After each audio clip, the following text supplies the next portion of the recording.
Cheesy the Podcast, presented by Just Cheesy Productions.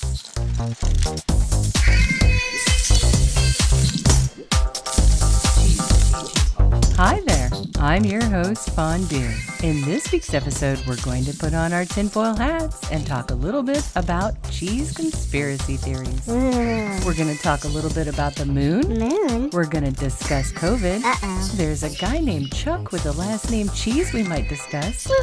We're going to talk about a cheese theme park, some cheese makeup, and we're going to tell a very cheesy joke. Oh yeah, funny joke. Stay tuned for episode 2, season 2 of Just Cheesy, the podcast.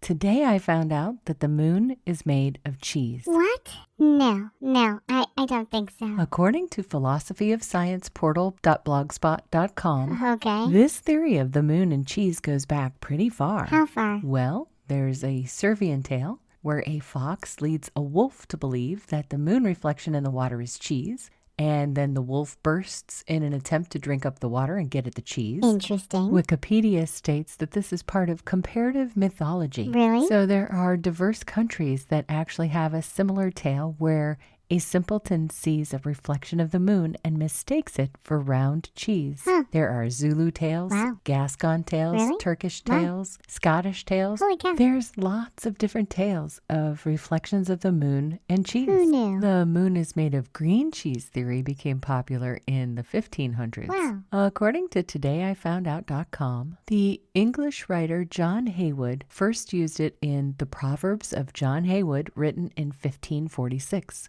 I'd read you the proverb, but it's in old-timey English. No, that's okay. It essentially refers to something idiotic, and only people that are truly gullible would believe it. Okay. According to Eater.com, Haywood is known for sayings like, "Look before you leap, many hands make light work. I know which side my bread is buttered."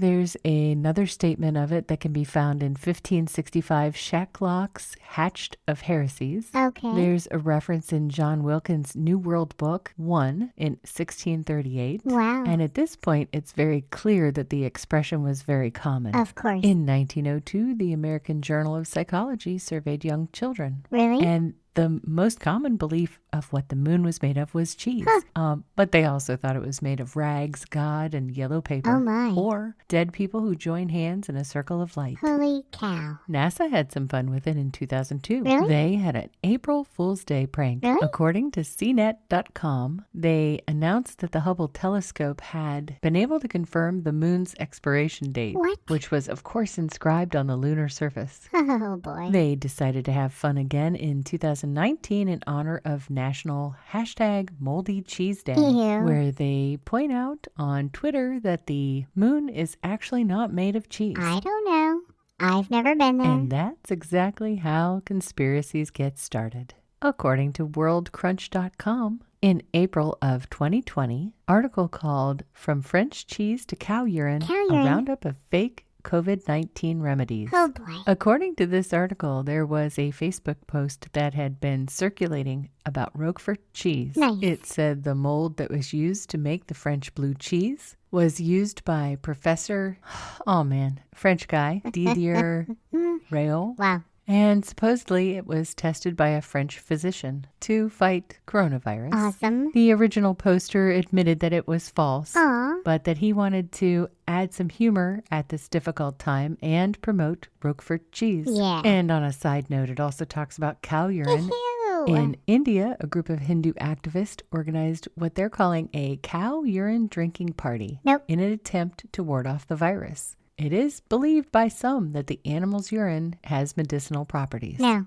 No. There's another article in womenshealthnetwork.com, and it talks about vitamin K for COVID-19. In the article, they suggest that vitamin K plays an important role in lung function. Nice. And they also say that vitamin K can be gotten through your diet in things like organic lean meats, Cheese. organic eggs, Cheese. and hard or soft cheeses, especially blue cheese. Cheese. And frankly, I'm on board with any medical recommendation that includes blue cheese. Me too. Blue cheese, not a sponsor, but if they were, their ad would go right here. It's time for my favorite segment. This week in cheese. So it was actually a few weeks ago, but according to a website called KenoshaNews.com, initially there was a story by Wisconsin News Today. They said there was going to be a roller coaster theme park in August for the store called Mars Cheese Castle. Ooh, fun. It said here that it would have helped the Cheese Emporium compete with Six Flags Great America. Whoa. It would have had a giant curd drop, Curd a drop. cheese wheel carousel, Ooh. and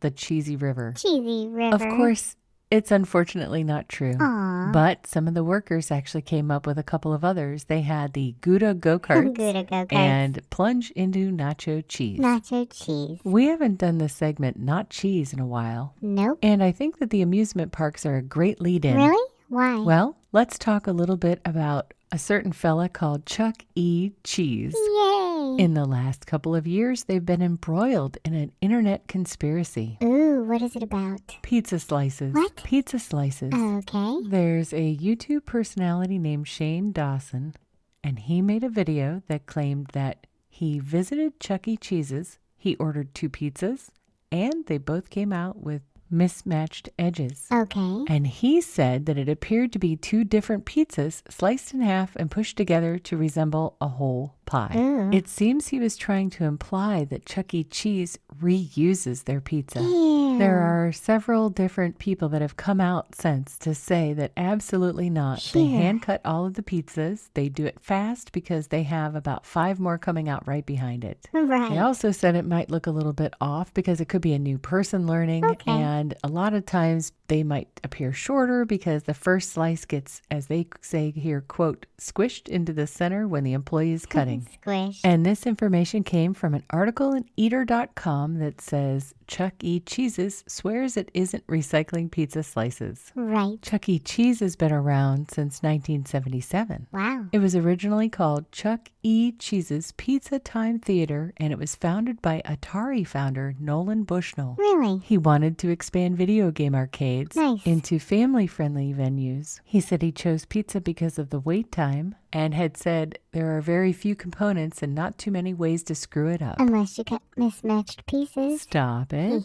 In 1980, they expanded into Australia under the name Charlie Cheese's Pizza Playhouse. And it had to be changed to Charlie because in Australia, the word Chuck is a reference to throwing up.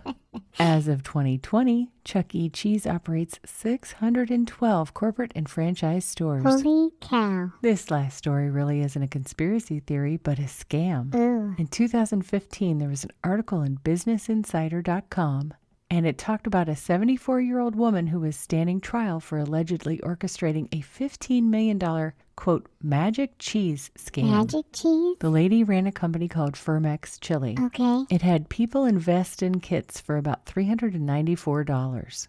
They contained filters, a powder that would ferment milk and produce a special cheese.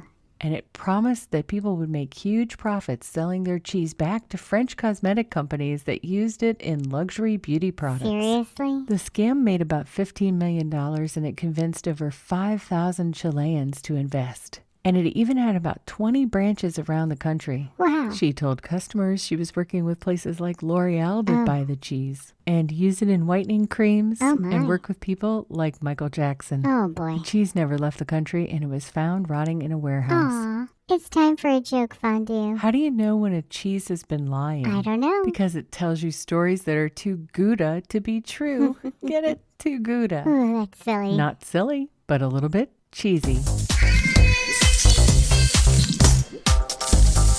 Thanks for listening to episode number 2 in season 2. We really appreciate your support. you. Join us next week for part 2 of Conspiracy Stay Theories. cheesy, everybody.